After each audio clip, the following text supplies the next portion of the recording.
नमस्कार, जय हिंद साथियों। आप सभी का स्वागत है RLG स्टडी यूट्यूब चैनल में।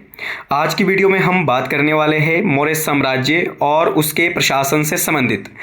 तो मौर्य साम्राज्य के प्रशासन से संबंधित हम आज की वीडियो में विस्तार से चर्चा करने वाले हैं कि मौर्य जो साम्राज्य है किस प्रकार से सुसज्जित था और मौर्य साम्राज्य में जो केंद्रीय प्रशासन है, राज्य प्रशासन है और आपका जो जिले का जो प्रशासन है किस प्रकार से किया जाता था, कौन कौन से अधिकारी किन किन विभागों के प्रमुख होते थे, न्याय व्यवस्था कैसी थी, आपकी सामाजिक व्यवस्था कैसी थी, दंड व्यवस्था कैसी थी और भू राजस्व जो व्यवस्था है वो किस प्रकार की थी। इन तमाम चीज़ों को लेकर के हम आज की वीडियो में बात करने वाले हैं। तो ये जो वीडियो है दोस्तों ऑल कॉम्पिटिटिव एग्जाम के लिए काफ़ी ज़्यादा महत्वपूर्ण और वैल्यूएबल होने वाली है। आप लगातार बने रहिएगा हमारे चैनल के साथ।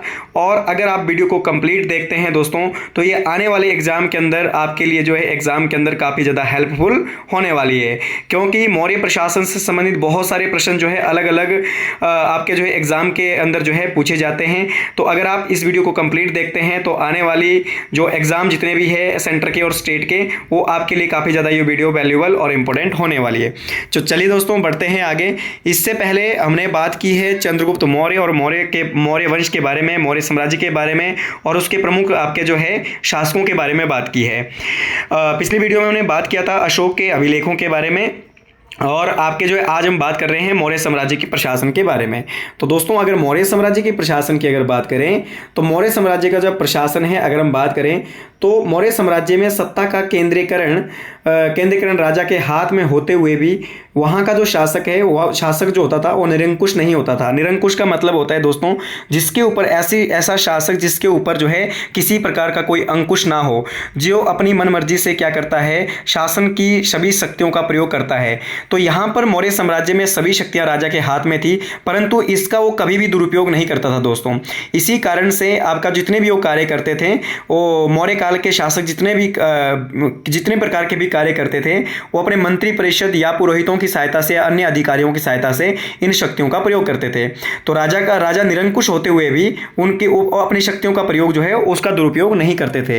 यानी केंद्र की जो शक्तियां हैं, समस्त शक्तियां हैं, सत्ता की शक्तियां हैं वो राजा के हाथ में केंद्रित थी, परंतु इन केंद्रित होने के बावजूद भी ये निरंकुश शासक नहीं थे। ये सारे के सारे जो कार्य हैं वो अपनी इच्छा अनुसार नहीं बल्कि अन्य जो आपके जो अधिकारी होते थे उसके अनुसार करते थे। इसके अलावा अगर हम मौर्य प्रशासन की बात करें दोस्तों तो राज्य का सप्तांग सिद्धांत मौर्य काल में सबसे प्रमुख जो था। जो सप्तांग सिद्धांत है दोस्तों वो कौटिल्य ने अपने अर्थशास्त्र के अंदर जो है इसके बारे में बताया है कि राज्य हमेशा जो है वो 7 सिद्धांतों के अनुसार चलता है। ठीक है, तो उसे वो जो कौटिल्य के अनुसार जो है राज्य का सप्तांग जो सिद्धांत है उसका जिक्र उसने मनुष्य के शरीर के साथ किया है। तो कौटिल्य के अनुसार जो है राज्य के 7 अंग कौन कौन से बताए, जैसे राजा। तो राजा की कल्पना इसने किससे करी, मनुष्य के सिर से। ठीक है, क्योंकि जो राजा है वो मनुष्य के इंसान के व्यक्ति के सिर के समान माना गया है। ठीक है, अमात्य की अगर बात करें तो वो आपकी आंख से इसकी तुलना की है कौटिल्य ने। जनपद की अगर बात करें तो जंघा से इसकी तुलना की गई है। दुर्ग यानी किले की बात करें तो भुजाओं से इसकी आपकी जो है तुलना की गई है। कोश की अगर बात करें तो मुख यानी मुंह से इसकी बात की गई है। सेना की तुलना किसके साथ की गई दोस्तों, मस्तिष्क के साथ। ठीक है, मस्तिष्क के साथ जो है सेना की तुलना की गई और मित्र की तुलना कौटिल्य ने कान से की है। ठीक है, तो इस तरीके से कौटिल्य ने राज्य के 7 अंग बताए हैं, राजा, अमात्य, जनपद, दुर्ग और आपका कोश, सेना और मित्र, जिसकी जो तुलना है इसने मनुष्य के शरीर के साथ भिन्न भिन्न अंगों से की है। ठीक है, तो ये था कौटिल्य का सप्तांग सिद्धांत। तो कईयों बार पूछा जाता है कि कौटिल्य के सप्तांग सिद्धांत के अनुसार कौटिल्य ने मनुष्य के किस अंग से जनपद की तुलना की है, तो किससे, जंघा से। दुर्ग की तुलना किससे की है दोस्तों, भुजाओं से। सेना की तुलना किससे की है, मस्तिष्क से। मित्र की तुलना किससे की है, कान से। और कोश की जो तुलना की है वो किससे की है, मुख से। ठीक है, तो इस प्रकार की जो है बात की है राज्य के सप्तांग सिद्धांत के अंदर कौटिल्य के द्वारा। इसके अलावा मौर्य प्रशासन में कौटिल्य का जो अर्थशास्त्र में है, कौटिल्य का जो अर्थशास्त्र था दोस्तों, जो कौटिल्य ने अर्थशास्त्र लिखा था उसमें कुछ बात हुई है तीर्थ की। अब तीर्थ क्या है, मौर्य काल में तीर्थ क्या था, तो अर्थशास्त्र में मौर्य काल के उच्च अधिकारियों को तीर्थ कहा जाता था। तो आपने ध्यान रखना कि मौर्य काल में जो उच्च अधिकारी होते थे, राजा के बाद के जो अधिकारी थे, जो ऊंचे ऊंचे पदों पर जो आपके नियुक्त थे, उन्हें तीर्थ कहा गया है। ठीक है, और अर्थशास्त्र में कुल 18 तीर्थों का उल्लेख मिलता है। 18 तीर्थ का मतलब है कि 18 बड़े बड़े अधिकारियों का उल्लेख मिलता है। ठीक है, तीर्थों के अध्यक्ष को तीर्थों का जो अध्यक्ष होता था, ठीक है, ध्यान रखें दोस्तों, तीर्थों के अध्यक्ष को महामात्र कहा गया है, ठीक है। और इन 18 जो अधिकारी होते थे, ये जो जिनको तीर्थ अर्थशास्त्र में कहा गया है, इनके अध्यक्ष को महामात्र कहा जाता था। तो ये भी आपने बात ध्यान रख लेना। तीर्थ क्या है दोस्तों, मौर्य काल में उच्च अधिकारियों को तीर्थ कहा गया है। और अर्थशास्त्र में कुल कितने तीर्थों का जिक्र हुआ है, 18। और तीर्थों के अध्यक्ष को महामात्र कहा जाता था। तो ये हमने बात करी तीर्थ के बारे में और राज्य का सप्तांग सिद्धांत के बारे में। तो 18 तीर्थों में अगर बात करें मुख्यतः तीर्थों के बारे में, तो कौन कौन से विभाग थे, जैसे पुरोहित, ठीक है। पुरोहित का काम क्या होता था, ये धार्मिक अधिकारी होता था और आपका जो है एक प्रकार से धार्मिक कार्यों को लेकर के क्या है, राजा को सलाह देता था। एक प्रकार का ये प्रधानमंत्री ही होता था, ठीक है। प्रशास्ता की अगर बात करें दोस्तों, प्रशास्ता जो था ये राज की आज्ञाओं को लिखने वाला, ये राज की जो आज्ञाएं हैं, राजा जो आदेश जारी करता था उनको लिखित रूप में आगे जारी करने का काम किसका होता था, प्रशास्ता का। समाहर्ता की अगर बात करें तो समाहर्ता जो होता था ये राजस्व विभाग का प्रधान होता था। जो लैंड रेवेन्यू होता था दोस्तों, उस डिपार्टमेंट का ये हेड होता था, ठीक है, जिसको मुगल काल में दीवान कहा जाता था, जैसे आपका टोडरमल था, ठीक है। सन्निधाता की अगर बात करें तो ये राज के कोषाध्यक्ष होता था। राजा का जो कोष होता था, खजाना होता था, उसका अध्यक्ष क्या कहलाता था, सन्निधाता कहलाता था। सीता अध्यक्ष की अगर बात करें दोस्तों, तो एक कृषि विभाग का अध्यक्ष होता था। तो एग्रीकल्चर जो डिपार्टमेंट होता था उसे जो है आपका, उसका अध्यक्ष कौन होता था, सीता अध्यक्ष कहलाता था। पणाध्यक्ष की अगर बात करें दोस्तों, तो पणाध्यक्ष कौन था, व्यापार और वाणिज्य का प्रमुख अधिकारी, यानी ट्रेड और बिजनेस का जो देख रेख करता था उसके अधिकारी को पणाध्यक्ष कहा जाता था। और उसी तरीके से सुवर्णाध्यक्ष की अगर बात करें तो पशुधन विभाग का ये हेड होता था। जो पशुधन है, ठीक है, जिसमें आपका पालतू पशु हो गए, आपके गाय भैंस बकरी, इस प्रकार के जो पशुधन विभाग का जो हेड होता था उसे सुवर्णाध्यक्ष कहा जाता था। तो 18 तीर्थों में ये हमने बात करी कुछ महत्वपूर्ण विभागों के बारे में और उसके अध्यक्षों को लेकर के। इसी के साथ अगर आगे हम बात करें मौर्य काल की जो आपकी जो कर व्यवस्था थी, यानी टैक्स जो सिस्टम था वो किस प्रकार से किया जाता था। तो टैक्स सिस्टम के बारे में अगर हम बात करें तो कईयों प्रकार के टैक्स मौर्य काल में प्रचलित थे, जैसे बर्तनी। अब बर्तनी टैक्स किससे रिलेटेड था, सीमा पार करने पर लिया जाने वाला टैक्स। यदि कोई अधिकारी या व्यक्ति सीमा पार करता था, मौर्य साम्राज्य के आपकी जो सीमा थी, बाउंड्री थी, उसको पार करने के बाद जो टैक्स लिया जाता था उसे बर्तनी कहा जाता था। तो प्रश्न भी आ जाता है कि बर्तनी क्या था, तो ये सीमा पार करने पर लिया जाने वाला एक प्रकार का कर था। गुल्मदेय की अगर बात करें तो ये सैनिकों की एक प्रकार की फीस थी दोस्तों, सैनिकों से लिए जाने वाला फीस था, ठीक है। तरदेय जो टैक्स था ये पुल या ब्रिज को पार करने पर लिया जाने वाला एक प्रकार का कर था, ठीक है। तो ये था तरदेय टैक्स। और सेना भक्त, ये सेना भक्त क्या टैक्स होता था दोस्तों, युद्ध के दौरान जिस मार्ग से सेना गुजरती थी वहां के लोगों द्वारा सेना को दिया जाने वाला कर, ठीक है, सेना को दिया जाने वाला कर। मान लीजिए कि किसी मौर्य काल में जब कोई राजा युद्ध के लिए जाता था तो जिस गांव से होकर के वो सेना गुजरती थी उसकी, तो जब वो अपना जो स्टेशन है, रेस्ट हाउस, उस गांव के आसपास बनाता था, तो उस गांव के आसपास के जो लोग हैं सेना को आवश्यक जो वस्तुएं हैं वो कर के रूप में देती थी, जिसे क्या कहते थे, सेना भक्त के नाम से जाना जाता था। तो ये जो टैक्स है दोस्तों, बर्तनी हो गया, गुल्मदेय हो गया, तरदेय हो गया और सेना भक्त प्रकार के जो टैक्स है वो मौर्य काल में प्रचलित थे। तो ये हमने बात करी आपके जो है कर व्यवस्था के बारे में। इसके अलावा अगर हम आगे बात करें इसमें मौर्य काल की प्रांतीय व्यवस्था, यानी प्रांतों की व्यवस्था कैसे होती थी दोस्तों, तो प्रांतीय व्यवस्था की अगर हम बात करें तो चंद्रगुप्त मौर्य के शासनकाल में कुल 4 प्रांत थे दोस्तों, ठीक है। जब चंद्रगुप्त मौर्य का शासन चल रहा था तब पूरे मगध के अंदर केवल 4 प्रांतों में उसे विभक्त किया गया था। अब 4 प्रांत कौन कौन से थे, नंबर 1 उत्तरापथ, जिसकी राजधानी कहाँ थी, तक्षशिला, ठीक है, उत्तरापथ की राजधानी कहाँ थी, तक्षशिला। दूसरा था दोस्तों दक्षिणापथ, जिसकी राजधानी कहाँ थी, सुवर्णगिरी। और तीसरा था अवंती, अवंती की राजधानी थी उज्जैन और यहीं का जो गवर्नर है वो आपका अशोक बनाया गया था। प्राची या फिर मध्य देश, ठीक है, प्राची या फिर मध्य देश, इसकी जो राजधानी थी वो थी पाटलिपुत्र। तो चंद्रगुप्त मौर्य के शासनकाल में केवल कुल 4 प्रांत थे और केंद्र का जो मुखिया होता था, ध्यान रखें, केंद्र का जो मुखिया होता था वो कौन होता था, राजा, ठीक है। और अगर इन प्रांतों की बात करें तो प्रांत, हर एक प्रांत में एक मुखिया होता था, प्रमुख होता था, जिसे कुम्हार या आर्यपुत्र कहा जाता था, ठीक है। तो ये भी आपने बात ध्यान रख लेनी, कुमार या आर्यपुत्र कौन होता था, प्रांतों का प्रमुख होता था दोस्तों, किसमें, मौर्य काल के अंदर। इसी के साथ अगर हम नेक्स्ट हम बात करें कि मौर्य काल में प्रांत को क्या कहते थे दोस्तों, चक्र कहा जाता था। क्या कहते थे, चक्र, क्लियर। तो मौर्य काल में प्रांतों को चक्र कहा जाता था और चक्र का प्रमुख कौन होता था, कुमार या आर्यपुत्र, ठीक है, आर्यपुत्र। और इस पद पर मुख्यतः कौन नियुक्त होता था, राजा का पुत्र या राजा का कोई खास रिश्तेदार जो है इस पुत्र के, इस जो आपका पद के ऊपर नियुक्त होता था। तो मौर्य काल में कौन कौन से प्रांत थे, उत्तरापथ, दक्षिणापथ, अवंती और मध्य देश। मध्य देश की राजधानी पाटलिपुत्र, अवंती की उज्जैन, दक्षिणापथ की स्वर्णागिरी और उत्तरापथ की तक्षशिला। ठीक है, और केंद्र में जो प्रमुख होता था कौन होता था दोस्तों? राजा होता था। केंद्र में कौन होता था प्रमुख? राजा होता था। ठीक है, और आपका जो है प्रांतों के मुखिया को कुमार या आर्यपुत्र कहा जाता था। तो ये हमने बात करी किसमें? मौर्य काल के प्रांतीय प्रबंध के बारे में। इसके अलावा अगर हम बात करें कि जो वैसे चंद्रगुप्त मौर्य के टाइम पीरियड में 4 प्रांत थे, अब जो 5वां प्रांत है दोस्तों वो किसे बनाया गया? कलिंग को। अशोक ने जो 5वां प्रांत है, जब कलिंग का युद्ध लड़ा था 261 ईसा पूर्व में, तो कलिंग को अपने अधिकार में लेकर के आपका जो अशोक है, अशोक ने कलिंग को 5वां प्रांत बनाया था। और जैसा कि मैंने पिछली वीडियो में आपको बताया था कि जो कलिंग का युद्ध हुआ था वो अशोक ने अपने 8वें वर्ष के शासनकाल में सन 261 ईसा पूर्व में लड़ा था। ठीक है, और कलिंग को विजय प्राप्त करके जो है कलिंग को मगध साम्राज्य में मिला लिया था उसे, और उसे कौन सा नंबर का प्रांत बनाया था दोस्तों? 5वें नंबर का प्रांत बनाया गया था, जिसकी जो राजधानी कहाँ थी? तोशाली। ठीक है, कहाँ पर थी? तोशली या तोशाली। ठीक है, मंडल जो होता था, फिर मंडल का मुखिया कौन होता था? प्रादेशिक। मंडल का प्रमुख कौन होता था? प्रादेशिक। ठीक है, अब ध्यान रखना कि प्रांतों को किस में आगे फिर मंडलों में विभाजित किया जाता था, और मंडल को आगे आहार और विषय में विभाजित किया जाता था। आहार और विषय का जो मुखिया होता था, मुखिया प्रमुख होता था, वो विषयपति और स्थानिक इसके अध्यक्ष होते थे। ठीक है, फिर स्थानीय जो होता था, अगर आपसे पूछा जाए कि 800 गाँव को मिलाने से क्या बनता था, तो स्थानीय बनता था। क्या बनता था दोस्तों? स्थानीय बनता था। ठीक है, प्रशासन की सबसे छोटी इकाई मौर्य काल में कौन सी थी? गांव यानी ग्राम। ठीक है, और ग्राम के मुखिया को ग्रामपति या ग्रामीणी कहा जाता था। ठीक है, मेगास्थनीज के अनुसार अगर हम बात करें, मेगास्थनीज की इंडिका के अनुसार, तो नगर का जो प्रशासन है, नगर प्रशासन के लिए 30 सदस्यों की एक समिति बनाई जाती थी, जो ये आपका जो है नगरों का जो है आपकी अध्यक्षता करती थी, या मंडल का नेतृत्व करती थी, या 30 सदस्यों का एक मंडल आपका हुआ करता था। तो ध्यान रखना 30 सदस्यों का एक मंडल होता था, जिसे 6 भागों में विभक्त किया गया था। मतलब 6 भागों में कितने टोटल सदस्य कितने थे? 30। और 30 को कितने भागों में विभाजित किया था दोस्तों? 6 भागों में। कितने भागों में? 6 भागों में। हर भाग का, हर समिति के कितने सदस्य होते थे?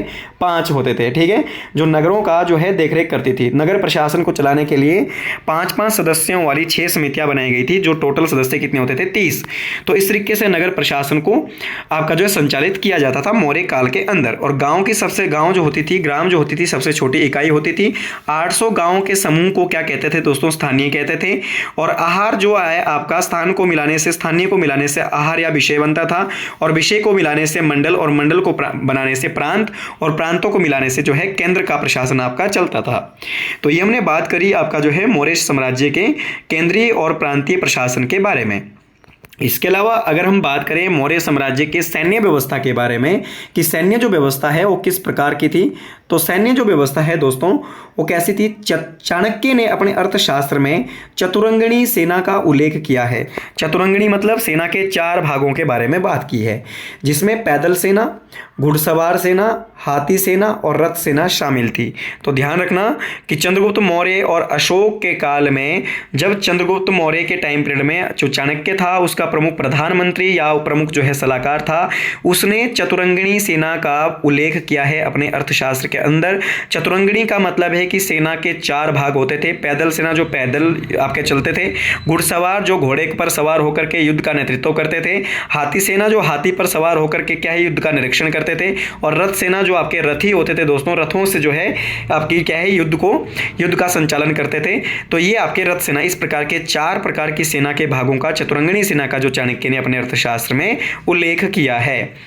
इसके अलावा अगर हम नेक्स्ट बात करें इंडिका के बारे में, इंडिका और प्लिनी के अनुसार, ठीक है, मेगास्थनीज की इंडिका और प्लिनी के अनुसार क्या बताया गया है, ये दोनों लोग क्या कहते हैं, मेगास्थनीज की इंडिका और प्लिनी, ये दोनों क्या कहते हैं दोस्तों कि चंद्रगुप्त मौर्य के पास 6 लाख पैदल सेना और आपका जो है 30,000 घुड़सवार और 9,000 हाथी तथा 800 जो है रथों से सुसज्जित सेना थी।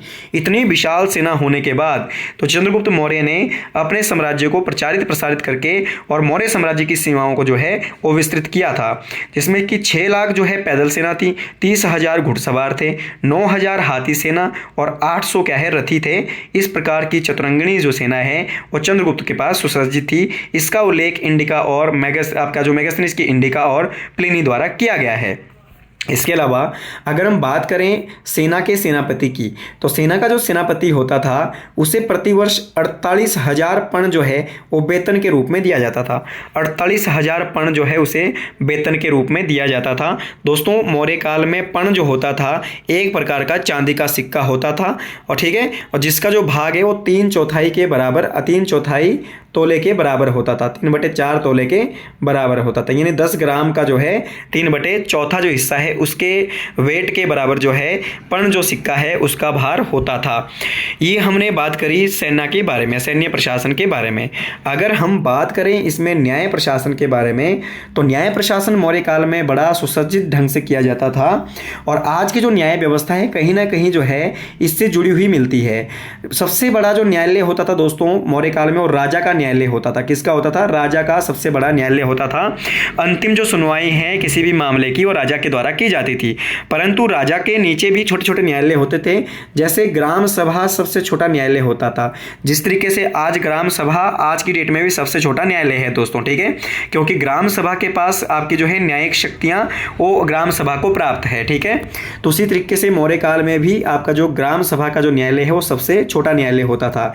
इसके अलावा और कौन कौन प्रकार के न्यायालय होते थे? जैसे संग्रहण होता था, द्रोणमुख होता था, स्थानीय होता था, जनपद के न्यायालय गांव से ऊपर के न्यायालय होते थे, ठीक है। तो ध्यान रखना आपने ध्यान रखना कि राजा के बाद के जो न्यायालय है जैसे संग्रहण, द्रोणमुख, स्थानीय और जनपद, ये सभी जो न्यायालय है गांव के ऊपर के न्यायालय होते थे, ठीक है। गांव से ऊपर के और राजा के नीचे से, गांव के ऊपर और राजा से नीचे के न्यायालय होते थे। जैसे द्रोणमुख था, संग्रहण था, स्थानीय था, ठीक है। अतः अर्थशास्त्र में के अनुसार मौर्य काल में 2 प्रकार के न्यायालय होते थे। सबसे पहले अर्थशास्त्र के अंदर क्या बताया गया है दोस्तों कि मौर्य काल में मुख्यतः 2 प्रकार के न्यायालय होते थे, जिसमें पहला है कंटक शोधन और धर्मस्थ्य न्यायालय। Is very very important point कि आपका कंटक शोधक न्यायालय और धर्मस्थ्य न्यायालय क्या होते थे। कंटक शोधक न्यायालय क्या होते थे दोस्तों, ये फौजदारी न्यायालय होते थे। फौजदारी न्यायालय वो न्यायालय होते दोस्तों, या फौजदारी मुकदमे या फिर फौजदारी मुकदमों की सुनवाई उन न्यायालय में होती है, या फौजदारी जो मुकदमे हैं उसमें कौन कौन से आपके जो है केस आते हैं जो वाद विवाद, चोरी डकैती, हत्या, इन ठीक है इनसे संबंधित होते हैं, उसको फौजदारी आपके मुकदमा कहा जाता है। तो इस प्रकार के न्यायालय को मौर्य काल में कंटक शोधन न्यायालय कहा जाता था। धर्मस्थ्य न्यायालय की अगर बात करें दोस्तों तो इसमें दीवानी न्यायालय आपके जो है आते थे। आज भी दीवानी न्यायालय भारतीय संविधान में प्रचलित है। इसमें वो सभी केस या ये सभी मुकदमे आते हैं जो पैसा या संपत्ति से संबंधित होता है, या कोई भी ऐसा केस हो जिसके पीछे रीजन क्या है, पैसा या प्रॉपर्टी, ठीक है। तो सारे के सारे जो केस है किसके अंदर रखे जाते हैं? दीवानी न्यायालयों के अंदर। और जिसमें पैसा या आपका जो प्रॉपर्टी है और रीजन नहीं है, ऐसे केस सभी केसों को कहां रखा जाता है? फौजदारी न्यायालय के अंदर सुनवाई की जाती है। तो उस समय में भी आपका कंटक शोधन न्यायालय फौजदारी न्यायालय को कहा जाता था और धर्मस्थ्य न्यायालय दीवानी न्यायालय को कहा जाता था, ठीक है। इसके अलावा अगर हम आगे बात करें, नगर न्यायाधीश को, जो नगर का न्यायाधीश होता था वो उसको जो है व्यवहारिक महामात्र तथा जनपद न्यायाधीश को राजुक कहा कहते थे। ध्यान रखना, नगर का जो न्यायाधीश होता था उसे व्यवहारिक महामात्र, और जनपद यानी जिले का जो आपका न्यायाधीश होता था उसे राजुक कहा जाता था, ठीक है। मैंने आपको बताया भी था पिछली वीडियो में कि जो राजुक और जो प्रादेशिक थे ये 2 प्रमुख अधिकारी है। इनका जो है अशोक के किस अभिलेख में आपका जो वर्णन आता है ये आपने मुझे कमेंट बॉक्स में बताना है, क्योंकि हम इसके बारे में डिटेल से पिछली वीडियो में बात कर चुके हैं अशोक के बारे में कि अशोक ने जो राजुक था, प्रादेशिक था और अनेक प्रकार के जो अधिकारी थे उनको जो है आपका हर 5वें साल जो है साम्राज्य का दौरा करने के आदेश उसमें दिए थे। तो कौन से अभिलेख में जो है उसने इस प्रकार की जो आपकी राजज्ञाओं को जारी करने का आदेश दिया था। तो ये था किसके बारे में? न्याय व्यवस्था के बारे में। तो न्याय व्यवस्था के बारे में अगर हम आगे बात करें तो चाणक्य के अनुसार कानून के 4 प्रकार के अंग थे। कानून के 4 मुख्य अंग थे। चाणक्य क्या लिखता है कि कानून के मुख्य 4 अंग थे। कौन कौन से? धर्म, व्यवहार, चरित्र और शासन, ठीक है। ये जो है कानून के 4 अंग होते थे और इसी आधार पर जो है मौर्य काल का कानून व्यवस्था चलती थी, ठीक है। तो इसके अलावा दंड व्यवस्था की अगर बात करें दोस्तों कि मौर्य काल में दंड व्यवस्था कैसी थी? मृत्यु दंड दिया जाता था, अंग को भंग करना ये भी दंड दिया जाता था, कारावास की सजा होती थी और जुर्माना किया जाता था, ठीक है। मृत्यु दंड की सजा केवल उसी व्यक्ति को होती थी जो या तो गद्दार हो या फिर आपका जो है उसने गद्दारी की है या फिर भगोड़ा हो, इस प्रकार की जो या फिर आपका जो है सेना में युद्ध छोड़ करके क्या है बीच युद्ध में भाग गया हो। तो इस प्रकार की जो है आपकी इस प्रकार के कार्य करने वाले जो है व्यक्ति को मृत्युदंड दिया जाता था। ब्राह्मणों को मृत्युदंड की सजा नहीं दी जाती थी। या फिर अन्य प्रकार का जो दंड है, जैसे किसी प्रकार का अंग को भंग कर देना या हाथ काट देना, जीवा काट देना, इस प्रकार की जो अंग को भंग कर दिया जाता है, या फिर उसे कारावास या कुछ जुर्माना लगाया जाता था। ठीक है, ये मौर्य काल में पनिशमेंट सिस्टम थी। गुप्तचर की अगर बात करें दोस्तों, तो जैसा कि मैंने आपको बताया था प्रीवियस वीडियो में कि जो मौर्य काल में गुप्तचर विभाग है उसे महामात्य सर्प कहा जाता था। क्या कहते थे? गुप्तचर विभाग को महामात्य सर्प कहा जाता था। ठीक है, और मौर्य काल में 2 प्रकार के गुप्तचर होते थे। कितने प्रकार के गुप्तचर होते थे दोस्तों? 2 प्रकार के। और दूसरी बात यह कि गुप्तचरों को आपका जो है अर्थशास्त्र में क्या कहा गया है? गूढ़ पुरुष उसको कहा गया है, यानी गुप्त जानकारियों को रखने वाला। ठीक है, गूढ़ पुरुष उसे कहा गया है। किसमें? अर्थशास्त्र के अंदर। किसको? आपका जो है गुप्तचरों को गूढ़ पुरुष कहा जाता था, और गुप्तचर विभाग को महामात्य सर्प कहा जाता था। और ये कितने प्रकार के होते थे? 2 प्रकार के होते थे दोस्तों। ठीक है, कितने प्रकार के गुप्तचर होते थे? 2 प्रकार के गुप्तचर होते थे, जिसमें पहला क्या होता था? संचार। अब संचार गुप्तचर किस प्रकार के गुप्तचर होते थे? ये घूम कर क्या अलग अलग स्थानों पर क्या है घूम करके आपका जो है गुप्तचरी करते थे, या फिर आपका जो है अलग अलग स्थानों पर जाकर के जानकारी को एकत्रित करके अभी सभी सूचनाओं को राजा को देते थे। लगातार राजा को सूचनाएं देते रहते थे अलग अलग स्थानों पर, आपका जो है जानकारी कलेक्ट करते थे। ठीक है, संस्था क्या होती थी दोस्तों? संस्था ऐसे गुप्तचर होते थे जो एक जगह रहकर, किसी एक जगह में रहकर ही आपका जो है जानकारी एकत्रित करके तत्काल जो जानकारियां हैं वो राजा को सूचना देते रहते थे। तो ऐसे गुप्तचरों को क्या कहते थे? संस्था। यानी संस्था ऐसे गुप्तचर थे जो एक स्थान पर रह करके जानकारी हासिल करते थे। और संचार कैसे थे दोस्तों? जो अलग अलग स्थानों पर जाकर के आपका जो है विभिन्न प्रकार की जानकारियां या सूचनाएं प्राप्त करके लगातार राजा को देते रहते थे, तो उसे कहते थे संस्था। स्त्री गुप्तचर भी आपका जो है मौर्य काल में आपका जो चंद्रगुप्त मौर्य जो था, या फिर कौटिल्य का जो अर्थशास्त्र में है, कौटिल्य के अर्थशास्त्र में स्त्री गुप्तचरों के बारे में भी बात की गई। कौटिल्य के अनुसार आपका जो है उसमें बताया गया है, कौटिल्य के अर्थशास्त्र के अनुसार क्या कहा गया है कि सबसे ज़्यादा जो गुप्तचर विभाग में महिलाओं को नियुक्त किया जाए। ठीक है, तो इस प्रकार की बात उसमें की गई। स्त्री गुप्तचर भी मौर्य काल के अंदर थी, जैसे जिन्हें आपका जो है ब्रिशली, भिक्षुकी या परिवाजक कहा जाता था। ठीक है, ध्यान रखना, ब्रिशली कहते थे, भिक्षुकी कहते थे, या परिवाजक उसे कहा जाता था। स्त्री जो महिला जो गुप्तचर होती थी उन्हें इन नामों से जाना जाता था।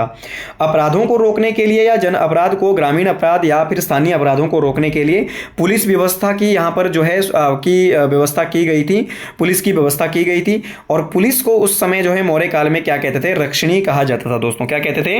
रक्षणी कहा जाता था। तो ये बात भी आपने ध्यान रख लेनी है मौर्य काल से संबंधित जो आपका गुप्तचर विभाग था।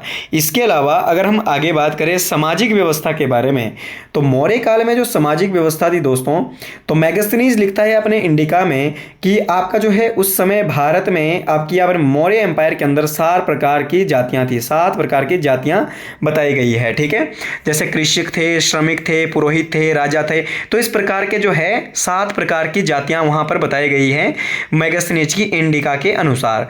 और दूसरी बात आपने ध्यान रख लेनी है यहाँ पर कि जो मौर्य काल है, मौर्य काल में दास प्रथा का प्रचलन आपका जो है बिल्कुल था। दास प्रथा का प्रचलन आपका जो है प्रचलित था। तो दास प्रथा का प्रचलन था, और नियोग प्रथा और विच्छेद विवाह प्रथा भी प्रचलित थी। नियोग विवाह और विवाह विच्छेद। विवाह विच्छेद का मतलब है आपका तलाक। ठीक है, विवाह विच्छेद का मतलब है दोस्तों तलाक। ठीक है, नियोग का मतलब होता है कि जब किसी महिला का पति मर जाता था तो महिला जो है दोबारा से विवाह कर सकती थी। पुनर्विवाह नहीं बोलेंगे उसको। पुनर्विवाह का मतलब होता है कि जब पति मरने के पश्चात जब किसी वो अन्य व्यक्ति से विवाह करती है। परंतु यहाँ पर नियोग का मतलब है कि जब किसी महिला का पति मर जाता था तो जो उसका जो पति होता था, उस लड़की का जिसका पति मर गया है, तो उसके भाई से वो विवाह कर सकती थी। ठीक है, घर के अंदर, अपने घर के अंदर ही दूसरा विवाह कर सकती थी। और पुनर्विवाह का मतलब होता है दोस्तों जब परिवार से बाहर वो महिला जो महिला है वो आपका विवाह करती थी, तो उसे विधवा पुनर्विवाह कहा जाता है। दोबारा से विवाह करना परिवार के बाहर, परंतु परिवार के अंदर ही आपका जो है अपने पति के भाई से विवाह करना नियोग प्रथा कहलाती थी। ठीक है, और साथ में विवाह और तलाक का जो उल्लेख है वो भी आपका जो है मौर्य एम्पायर या फिर अर्थशास्त्र के अंदर किया गया है, जिसे विवाह विच्छेद कहा जाता है। तो इस प्रकार की प्रथाएं प्रचलित थी। विधवा पुनर्विवाह का प्रचलन था, तो ये भी विधवा पुनर्विवाह और नियोग प्रथा अलग अलग है दोस्तों, ठीक है। विधवा विवाह और पुनर्विवाह जो विवाह प्रथाएं हैं वो दोनों अलग अलग है। नियोग प्रथा अलग है और विधवा पुनर्विवाह अलग है। इन दोनों की दोनों जो प्रथाएं हैं वो मौर्य काल में प्रचलित थी, ठीक है। और उस समय में जो विधवाओं को, उस समय में जो लड़कियां, जो महिलाएं जो विधवा रहती थी, विधवा हो जाती थी, उन्हें छंदवासिनी कहा जाता था। क्या कहते थे दोस्तों? छंदवासिनी उन्हें कहा जाता था। तो इस तरीके से हमने बात किया मौर्य प्रशासन के बारे में। मौर्य जो है आपका केंद्रीय प्रशासन के बारे में, प्रांतीय प्रशासन के बारे में, प्रांत कितने थे, तीर्थों के बारे में बात करी कि आपके जो तीर्थ यानी आपके जो प्रमुख जो आपके नगर अध्यक्ष थे उनके बारे में बात की, प्रमुख अधिकारी कौन कौन से थे, सैन्य व्यवस्था के बारे में बात करी, गुप्तचर विभाग के बारे में बात करी, विभिन्न प्रकार के टैक्स से रिलेटेड बात करी, सामाजिक व्यवस्थाओं के बारे में बात करी। तो ये हमने बात करी दोस्तों आज की वीडियो में आपका जो है मौर्य प्रशासन से संबंधित। तो इसी के साथ जो है हमारा मौर्य एम्पायर जो है वो कंप्लीट हो जाता है। अगर आप मौर्य साम्राज्य के बारे में और मगध के बारे में डिटेल से जानना चाहते हैं तो आप चैनल को सब्सक्राइब कर लीजिएगा। सबसे पहले तो अगर आपने चैनल को सब्सक्राइब नहीं किया है तो पहले आप चैनल को सब्सक्राइब कर लीजिएगा और चैनल को ओपन करके जो है प्लेलिस्ट में जाकर के हिस्ट्री के सेक्शन को क्लिक कर लीजिएगा। और हिस्ट्री के सेक्शन में अनेक टोटल जो है आपका महाजनपद और महाजनपदों में जितने भी महाजनपद प्लस उनकी राजधानियां कौन कौन सी थी, और साथ में आपका जो है मगध के बारे में और मगध में शासन करने वाले प्रमुख राजवंश, जिसमें चाहे आपका हर्यक वंश था, नाग वंश था, नंद वंश था या फिर मौर्य वंश। और मौर्य वंश में आगे हमने बात करी थी चंद्रगुप्त मौर्य, उसके बाद बिंदुसार और उसके बाद जो है आपका अशोक, और अशोक के द्वारा लड़े गए प्रमुख युद्ध, और साथ में अशोक के प्रमुख अभिलेखों और मौर्य प्रशासन के बारे में हमने बात कर ली है। इसी के साथ हमने आपका जो है विदेशी आक्रमणकारियों के बारे में भी इसमें बात करी है दोस्तों, जिसमें सिकंदर है, जरक्सिन फर्स्ट था, डेरियस फर्स्ट था और अंतर जरक्सिन फर्स्ट और द्वितीय, इनके बारे में भी हमने बात कर चुके हैं। और इसी के साथ इस वीडियो के साथ ही हमारा मौर्य एम्पायर जो है वो कंप्लीट हो जाता है। अगर आप इसको डिटेल से देखना चाहते हैं तो पहले आप चैनल को सब्सक्राइब कर लीजिएगा, लाइक कर लीजिएगा और ज़्यादा से ज़्यादा चैनल को सब्सक्राइब कर लीजिएगा। इसी के साथ दोस्तों आगे हम जो अगली जो इस हिस्ट्री के सेक्शन में आगे हम बात करने वाले हैं बंगाल के बारे में, बंगाल के गवर्नर जनरल उनके बारे में बात करेंगे, और फिर भारत के गवर्नर जनरल, उसके बाद भारत के वायसराय, और इसके बाद जो है हम बात करेंगे मेडिवल हिस्ट्री के बारे में, ठीक है। मेडिवल हिस्ट्री और आपका मॉडर्न हिस्ट्री के बारे में अगला जो सेक्शन में हम बात करने वाले हैं। इसी के साथ अगर आपको वीडियो अच्छी लगी है तो वीडियो को लाइक कर लीजिएगा, चैनल को सब्सक्राइब कर लीजिएगा और ज़्यादा से ज़्यादा वीडियो को शेयर कर लीजिएगा। इसी के साथ जय हिंद, जय भारत, जय हिमाचल।